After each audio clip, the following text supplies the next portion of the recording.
Hi മച്ചാന്മാരെ, അമ്പിയുമായി Mullaperiyar ഡാമിന്റെ ഒരു view പോയിന്റിലേക്കാണ് ഇന്നത്തെ യാത്ര. എന്റെ വീടിന് തൊട്ടടുത്താണ് ഈ വ്യൂ പോയിന്റ്. ഇടുക്കി ജില്ലയിലെ വണ്ടിപ്പെരിയാർ ടൗണിന് 8 കിലോമീറ്റർ മാറി വള്ളക്കടവ് എന്ന ഗ്രാമപ്രദേശത്താണ് ഈ വ്യൂ പോയിന്റ്. മുല്ലപ്പെരിയാർ ഡാമിനെ കുറിച്ച് വാർത്തകളിലും മറ്റും കണ്ടിട്ടുണ്ടെങ്കിലും കേരളത്തിലെ മിക്കവരും ഈ ഡാം നേരിട്ട് കണ്ടിട്ടുണ്ടാവില്ല. കാരണം പബ്ലിക്കിന് ഈ ഡാമിലേക്ക് പ്രവേശനമില്ല.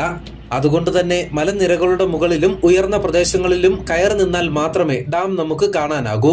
അത്തരമൊരു പ്രൈവറ്റ് പ്രോപ്പർട്ടിയിലേക്കാണ് നമ്മൾ എത്തിയിരിക്കുന്നത്. ഏലം, തേയില എന്നിവ കൃഷി ചെയ്യുന്ന ഒരു 10 ഏക്കർ പ്രോപ്പർട്ടിയാണിത്. ഈ സ്ഥലം ഇപ്പോൾ വിൽപ്പനയ്ക്ക് വന്നിട്ടുണ്ട്.